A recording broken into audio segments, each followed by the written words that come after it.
بسم اللہ الرحمن الرحیم۔ السلام علیکم ناظرین، اعظم سواتی کو ایف آئی اے کے سائبر کرائم ونگ نے گرفتار کر لیا ہے۔ انہوں نے ایک متنازع ٹویٹ کیا جو کہ جنرل قمر جاوید باجوہ کے خلاف سے تھا۔ اعظم سواتی کا تعلق جو سا ہے وہ مانسیرا سے ہے۔ انہوں نے بہت کم عمری کے اندر ہی بہت زیادہ دولت کمائی۔ وہ سب سے پہلے سعودی عرب سے انہوں نے کاروبار کا آغاز کیا۔ وہاں وہ مسجدوں کے لیے چندے اکٹھے کرتے تھے، نیک کام تھا ان کا، لیکن جب حکومت کو پتہ لگا تو وہاں سے وہ فرار ہو گئے پیسہ لے کے اور امریکہ میں مقیم ہو گئے۔ وہاں پر انہوں نے کارڈز کا کام کیا، جو کریڈٹ کارڈ ہوتے ہیں یہ کیش کرواتے تھے لوگوں کے اور پیسہ بناتے تھے۔ جب وہاں کی کرائم ایجنسیز کو پتہ لگا تو وہاں سے بھی فرار ہو گئے اور نکل گئے۔ یہ مختلف نام اور مختلف پاسپورٹوں پہ کام کرتے تھے۔ کچھ عرصے بعد ان کی ملاقات جو سی ہے صابر شاکر سے ہوئی، جو ایئر وائی کے اینکر پرسن بھی ہیں۔ اس وقت یہ اخباری نمائندے کو کرتے تھے، ایئر وائی کے لیے کام کرتے، ٹی وی کے نمائندے تھے۔ انہوں نے مل کے ایک وہاں کے تاجر تھے ابو دھابی کے، اس کو لوٹا۔ تو کہتے ہیں کہ جو جس طرح سے وہ رو دھو رہے تھے، میں نے پہلے بھی ویڈیوز بنائی ہیں اور اس پہ کام کیا ہے، اس کے انٹرویوز بھی ڈالے ہیں۔ اس تاجر کو انہوں نے 40,000 دھرم سے جو ہے نا بے نیاز کر دیا اور انہیں لوٹ لیا۔ بلکہ شاید اس سے بھی زیادہ تھا، مجھے ایگزیکٹلی فگر یاد نہیں، لیکن 4 کوٹی کا ذکر جو تھا۔ وہ بیچارہ روتا دوبارہ پاکستان بھی آیا، لیکن کسی نے بھی اس کی مدد نہیں کی، کسی نے بھی اس کی مدد نہیں کی، اور وہ اس طرح سے وہ بیچارہ چلا گیا۔ اس طرح سے یہ دونوں مالا مال ہو گئے۔ ان کے ساتھ ایک شخص اور تھا جو پرویز کھٹک کا داماد تھا، فواد خان، وہ بھی شامل تھا۔ ان تینوں نے مل کے اس کو لوٹا تھا اور ٹھیک ٹھاک لوٹا تھا۔ وہ کافی پیسے تھے، میرے خیال 40 بلین درہم تھے شاید، اس طرح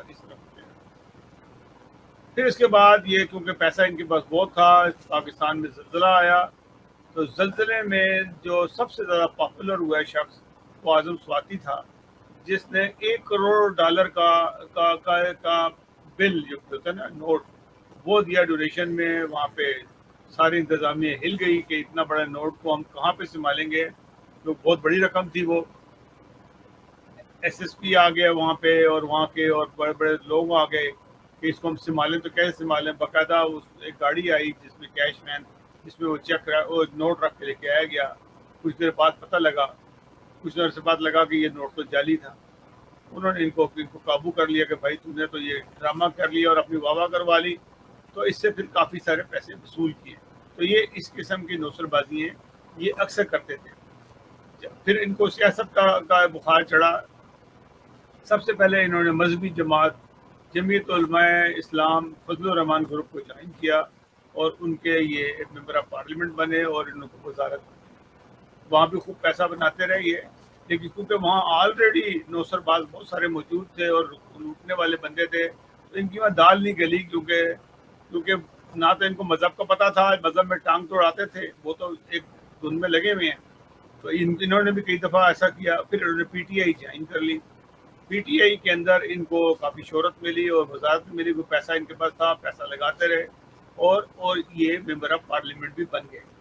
انہوں نے مذہب کا کھیل کیا، ختم نبوت کا بھی کارڈ کھیلا انہوں نے، لیکن ذلیل و خوار ہوئے۔ پھر ایک بارک اللہ کے پیچھے کسی کے مکان پہ، گھر پہ بھی، بیوہ کے گھر پہ قبضہ کیا غریبوں کے، وہاں سے ان کو ہزیمت اٹھانی پڑی، سپریم کورٹ نے اس پہ ایکشن لیا۔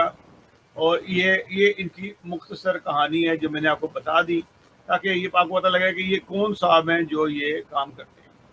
ہوا کیا ہے کہ اس وقت جو سیاسی صورتحال بڑی عجیب سی ہے۔ قمر جاوید باجوہ صاحب 29 اکتوبر کو رخصت ہو رہے ہیں، اور اس کے بعد نیا چیف آئے گا، کیونکہ انہوں نے ایکسٹینشن لینے سے انکار کر دیا۔ پی ٹی آئی نے یہ سوچا ہے کہ ہم اس وقت، میں آپ کو تھوڑی سی ان کی گرفتاری کی شکل دکھا دوں، یاد نہیں رہا۔ تو یہ ہے وہ شخص جس کو کافی جوتا پریٹ ہوئی ہے، اور ان کو جب ایف آئی اے نے پکڑا تو ان کی خاصی پٹائی ہوئی۔ کہتے یہ ہیں کہ اطلاع ہے کہ ان کو ننگا کر کے مارا گیا۔ مجھے سمجھ نہیں آتی کہ پی ٹی آئی کے لوگوں کو ننگا کر کے کیوں مارتے ہیں، یہ سمجھ نہیں آئی۔ اس سے پہلے بھی ایک اینکر پرسن ہے جو کراچی سے بولڈنگ میں کام کرتا ہے وہ بھی کہتا ہے ننگا کر کے مارا، ان کو بھی ننگا کر کے مارا. یہ کیوں وجہ کیوں ایف آئی اے کیوں ننگا کر کے مارتی ہے، یہ بھی معلومات لینی پڑے گی کہ یہ وجہ کیا کہ پی ٹی آئی کے لوگوں کو کیوں اس طرح سے مارا جاتا ہے. بہرحال ان کے اوپر یہ الزام ہے کہ ان کو بڑی پھیٹی لگائی ہے. ڈاکٹر نے چیک اپ کرایا تو یہ بالکل صحت مند تھے، ذہنی طور پہ بھی ٹھیک تھے اور جسمانی طور پہ بھی ٹھیک تھے. تو بہرحال کیا ہوا یہ اللہ بہتر جانتا ہے. ہوا کیا کہ عمران خان صاحب کو اب کوئی نہ کوئی کام کرنا ہے جو باجوہ صاحب سے بدلہ لینا انہوں نے، قمر جاوید باجوہ سے، کہ انہوں نے جو رجیم چینج کیا، ان کو ہٹا کے شہباز شریف کو لے کے آئے ہوئے حکومت تبدیل ہو گئی. کوئی نہ کوئی دل کا غصہ تو نکالنا ہے انہوں نے. تو انہوں نے ایک بندے کو، سر کہتے ہیں نا ایک بندہ ہمارے پنجاب کے اندر یہ ہوتا ہے کہ ایک بندے کو نا آوارہ کر دیتے ہیں، یار تو آوارہ ہو جاؤ، جا کے نا سیدھی سیدھی کام کر، قتل کی صورتحال دیکھتے ہیں. تو انہوں نے مارکیٹ کی صورتحال دیکھنے کے لیے کہ کیا ہوتا ہے کچھ ایسا بولتے ہیں، حکومت کیا کرتی ہے اور فوج کیا کرتی ہے. اگر عمران خان صاحب ایسا ٹویٹ کرتے اور اس قسم کی باتیں کرتے تو عمران خان خطرے میں آ جاتے کہ عمران خان پہ پابندی لگ جاتی اور کوئی بڑا ایکشن ہو جاتا تو وہ عمران خان سے برداشت نہیں کرتے تھے. انہوں نے سب سے نااہل اور نکما آدمی جو تھا اس کو استعمال کیا. انہوں نے کہ اس بندے کے پہلے ہی بڑے الزامات ہیں، اس سے کراتے ہیں، دیکھو اس کے ساتھ ہوتا کیا ہے. ہو سکتا ہے کہ بچ گیا تو پھر سارے ہم لوگ بھی بولنے شروع کر دیں گے، خوب بیان دیں گے، سارا کچھ کریں گے. تو انہوں نے اعظم سواتی کو کہا کہ تو یہ بول اور دیکھتے ہیں مارکیٹ کی صورتحال کیا بنتی ہے، کس بھاؤ ہماری بات جاتی ہے. انہوں نے ٹویٹ کیا اور اس کے بعد سائبر کرائم جو سب ایکشن میں آ گیا اور اس نے ان کی وہ پھیٹی لگائی کہ ان کو پتہ نہیں نانی یاد آئی کہ نہیں آئی، لیکن بہرحال ان کی تسلی کرا دی، لے کے اریسٹ کر کے لے گئے. اس کے بعد سے دبک گئے ہیں. شہباز گل جو ہے وہ چل رہا ہے بہت زیادہ.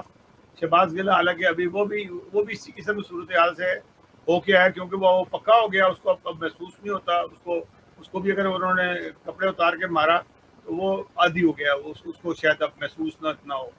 تو وہ بیان دے رہا ہے لیکن ہلکا پھلکا بیان دے رہا ہے، ایسا بیان نہیں دے رہا جیسے اس نے دیے. تو ان کا جو تیر چلایا تھا عمران خان صاحب نے اس کو آوارہ کر کے بیان دینے کا، وہ ناکام ہو گیا ہے. اور اس سے کیا ہوتا ہے، کیونکہ یا تو یہ ہونا کہ بہت پاپولر ہوتا، بہت زیادہ لوگ اس کے مر پٹتے ہیں، لوگ اس کو جانتے ہیں کہ یہ ایک نوسر باز آدمی ہے. نوسر بازی ساری زندگی نوسر بازی کی ہے اس نے، مختلف ملکوں میں پھرتا رہا اور یہ اسی قسم کے کرائم کرتا تھا. پاکستان میں بھی اس کے کرائم یہ تھا، قبضہ مافیا اور اس قسم کے مافیا تھا، اور پیسہ خوب بنایا اس نے. اور اس میں اچھی بات یہ تھی کہ پیسہ باہر سے بنا کے پاکستان لے کے آیا. یعنی یہ اس کا پلس پوائنٹ ہے کہ اس نے سعودی عرب میں پیسہ بنایا، مسجد کے نام پہ امریکہ وغیرہ میں، نارتھ امریکہ میں اتنے کارڈ مارے، اس میں کروڑوں روپے بنایا، وہ پاکستان لے کے آ گیا. دبئی کے شیخ کو لوٹا، وہ پاکستان لے کے آ گیا. تو اس طرح سے انہوں نے حب الوطنی کا یہ پروف دیا ہے کہ پاکستان جہاں بھی لوٹتے ہیں پاکستان لے آتے ہیں اور یہاں زمین لے لیتے ہیں اور یہاں ایک باعزت زندگی گزار رہی ہے. بہرحال اب مقدمہ کیا بنتا ہے، کتنے ان کی پر سزائیں لگتی ہیں، یہ آنے والا وقت بتائے گا. اور یہ تحقیق ضرور ہوگی کہ آخر یہ کس کے کہنے پہ یہ کیا گیا، کیونکہ اس کی وہ اوقات نہیں ہے کہ قمر جاوید باجوہ کو للکارے یہ اور یہ کیسی حرکت کرے. تو اور یہ مناسب بھی نہیں لگتا، کیونکہ فوج کو ان لوگوں نے مذاق بنا لیا. فوج جو سی ہے سینے پہ گولی کھاتی ہے، پاکستان کے لیے اپنی جانیں قربان کرتی ہے. اور پاکستان کا فوجی ہو یا جنرل ہو، ہمارے لیے سب باعث عزت ہیں، ہم ان کی عزت کریں گے. اور ہمارا کوئی اختیار نہیں ہے کہ ہم اس قسم کی باتیں کریں. آپ پہلے اپنی منجی تھلے ڈانگ پھیرو، آپ کی کرتوت اپنے پہلے دیکھو. پہلے وہ P T I who, known league ہو یا پیپلز پارٹی ہو یا جے یو آئی ہو، آپ سب کرپٹ ہیں. آپ سب لوگوں نے عوام کو دھوکہ دیا ہے. اگر فوج آپ صرف جو سی ہے وہ مجبور ہوتی ہے کہ آپ کو قابو کرنے کے لیے، نہیں تو آپ کا کوئی اوقات نہیں ہے کہ آپ لوگ حکومت کرے، نہ اس قابل ہیں اور نہ کبھی اس قابل بنیں گے. آپ ناظرین اگلے پروگرام تک کے لیے اجازت دیجیے گا. اللہ حافظ.